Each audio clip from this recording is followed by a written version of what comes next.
Now to an awkward development for the likely next mayor of New York, Democrat and communist Zohran Mamdani.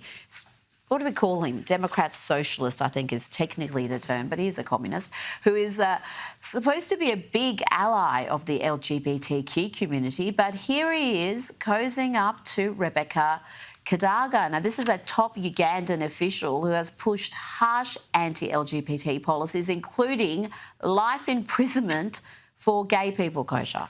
Mm-hmm. I think cognitive dissonance is real, and that's why it won't matter. It's the same thing where you see Hamas supporters draping themselves in rainbow flags, where none of that would be tolerated in that region. It's the same thing here, as well as many other issues that he's trying to publicize or make public, everything from property to grocery stores. Meanwhile, he and his family own huge amounts of private property and wealth. He's cozying up to this person over here. It won't matter because his packaging and the optics of who he is and what he supposedly stands for on the surface is something that the electorate in New York, unfortunately, really, really wants and is aligning with. The only silver lining here is Andrew Cuomo, now that Eric Adams has dropped out of the race, there is a mathematical pathway to him as an independent. Yeah, I remember Andrew Cuomo during COVID, and he was horrid. Terrible. And now the fact that he's now the great white hope, I know, just tells you how far New York has fallen. And he still won't. It is Mamdani's to lose. So he is fighting upstream. But you're so right. How the mighty have fallen and where we are. But that is the silver lining here. Well, let's stick with Democrat mayors, current and emerging. Plating lefties losing it. Clips of the Seattle and Chicago mayors taking a stand against law and order. The Seattle mayor wants to understand why someone has 7 criminal convictions. He wants to talk to them, while Chicago, they're attempting to ban ICE officers from doing their jobs. Tell me about this modern left permissive attitude to crime, Kosha. We see examples of it through so much of the US, and whenever it's apparent in a city, there's also a sharp rise in crime. The two go hand in hand, and yet this is something that the Democrats really aren't shying away from. And Mamdani is another example. He's talked about wanting to get rid of prisons, ideally. I have to say, I hate to say it, but I have to say it comes down to a worldview. That is what it is. That's the only explanation for why nobody at any level of the government or street thugs or anything in between shy away from it, no matter what happens. And the stakes get higher and they double, triple, quadruple down. And, it links back to what we talked about in the earlier segment as well, that they are true believers.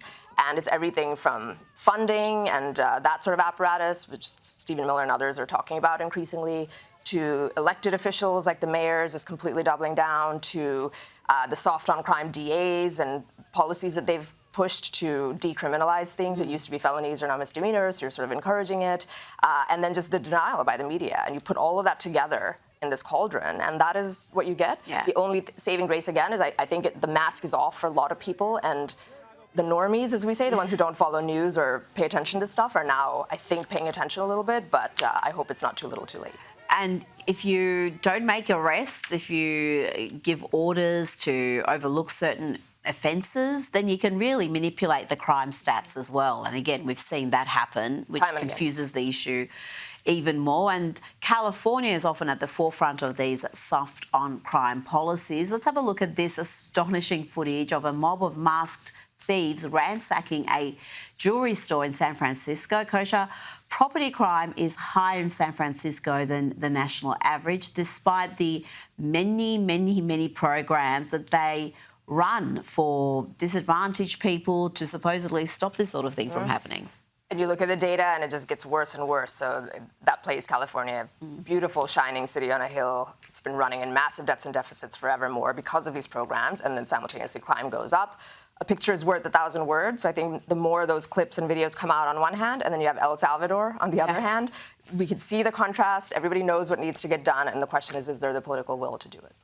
Now, before you go, a Fox News exclusive, they report former special counsel Jack Smith was allegedly tracking the private communications and phone calls of nearly a dozen Republican senators as part of his January 6 investigation or witch hunt, however you want to look at it.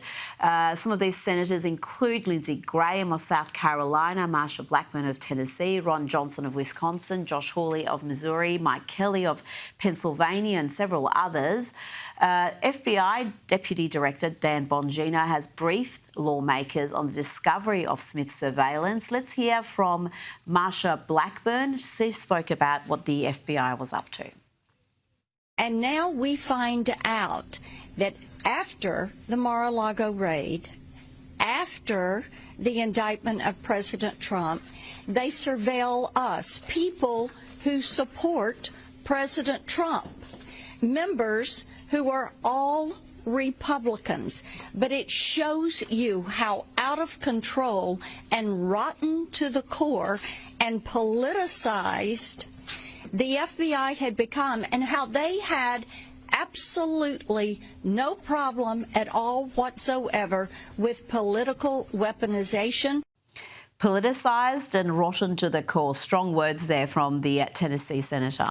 Indeed, the scale and scope of the scandal, because that's really what it is, the lawfare scandal broadly against Trump, his top aides, his supporters, and now even just lawmakers who happen to be Republican or notionally support Trump. A lot of the people on that list aren't even diehard types, as we know, but they are Republicans. It just keeps getting worse and worse.